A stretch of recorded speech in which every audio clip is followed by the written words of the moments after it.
begin. This is where it begins. In the darkness.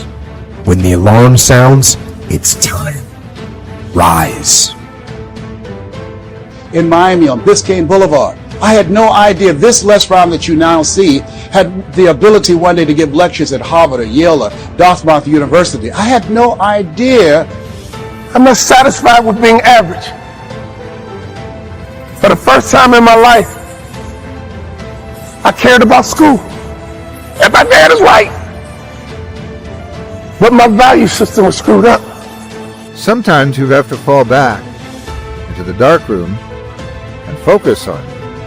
Everybody wants destiny, everybody wants. Manifestation, everybody wants. Fulfillment, everybody wants the next level in the relationship and a higher quality of living.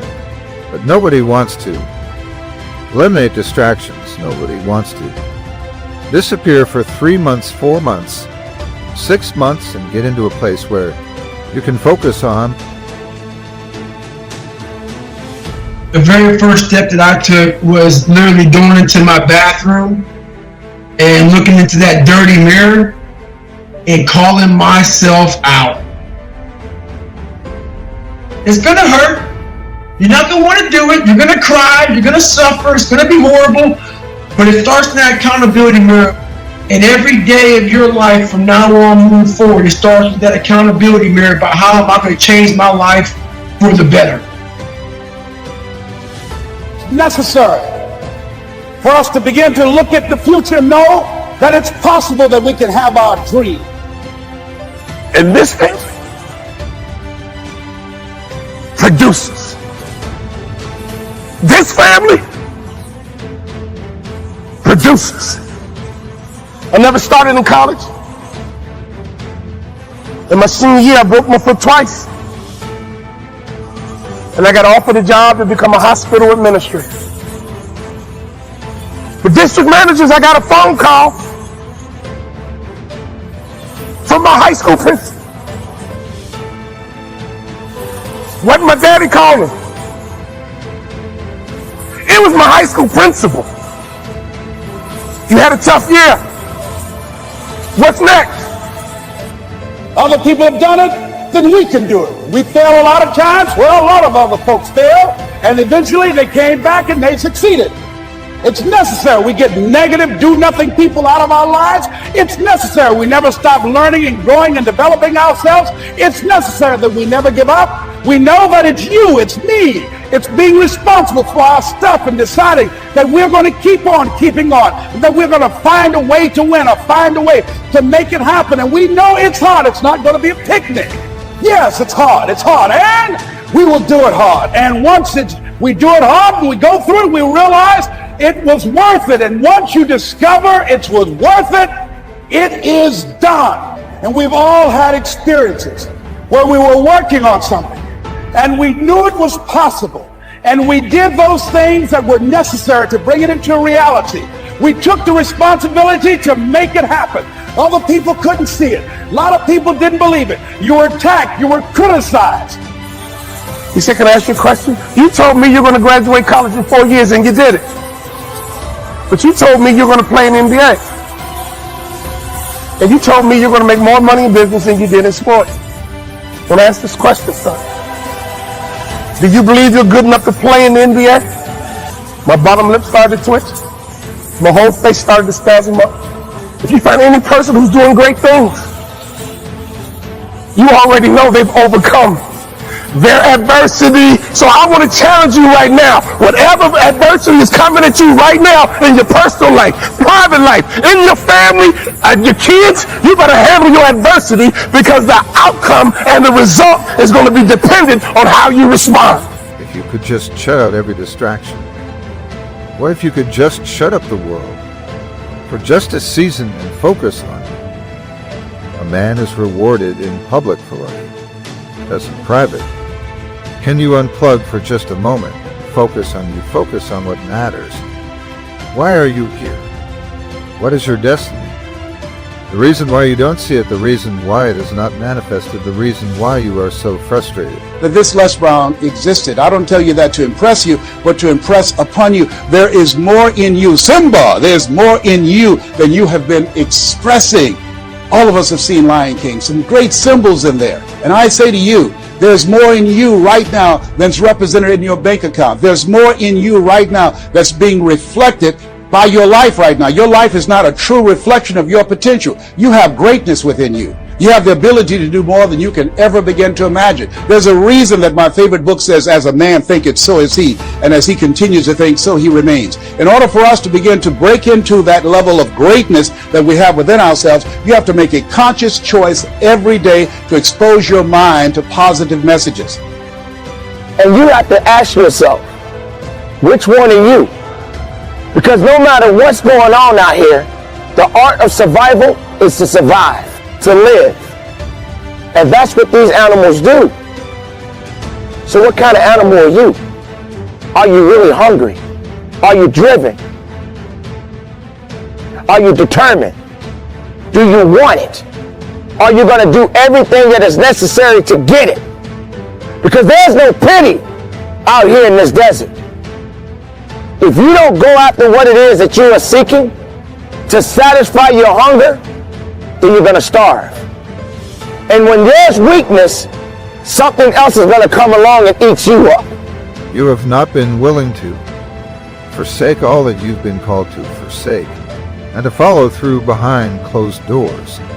So you can talk about it, sure. You can't plan it, sure. You can write it down, sure. You could go to the conference and hear about it, you could read about it, but at some juncture you have to disappear and put the work in and come back in shock. Everybody that doubted you, I'm talking to that man, that woman, that boy, that girl who feels the fire in their belly. So I put myself on a regimen.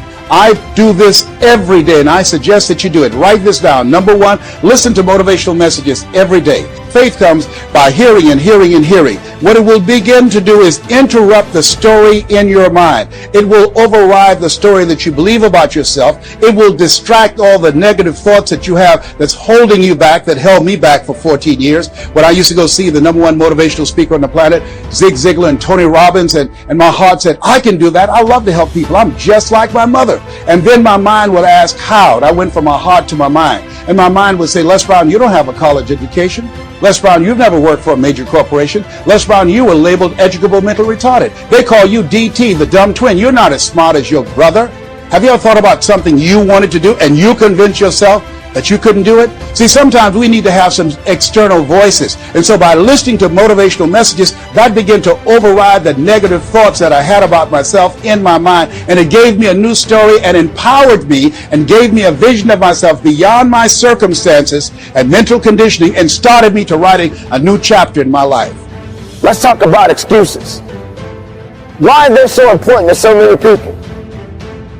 Why do people tend to hold on to these things? We talk about excuses all the time. You know why? Because excuses seem to be the narrative in most people's life. Which one are you? Are you going to set aside the excuses? Are you going to serve up that plate of opportunity?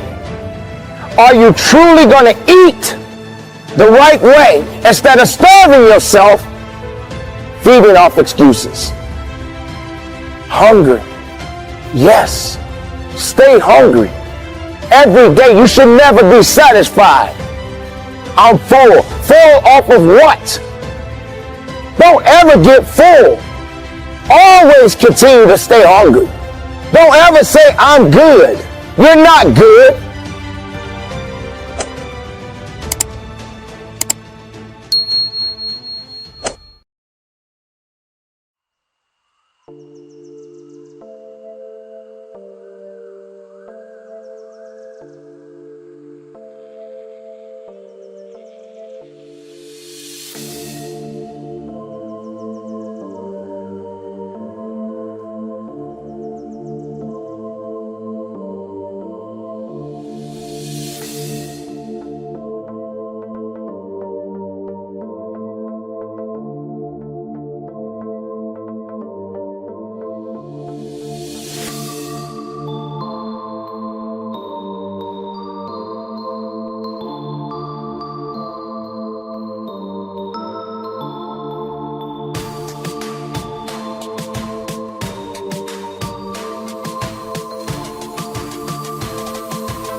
so high I'm hypnotized. What's up is down, what's left is right. Chasing stars and holding you. I can't see the end, but we'll see it through.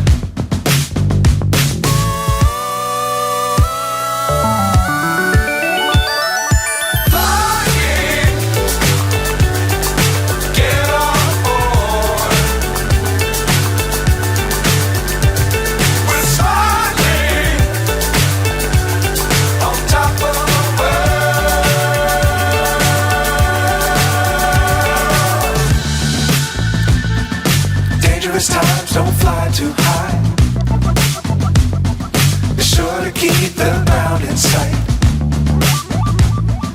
Fly forever if you keep it tight. Love the world but keep the sky on your mind.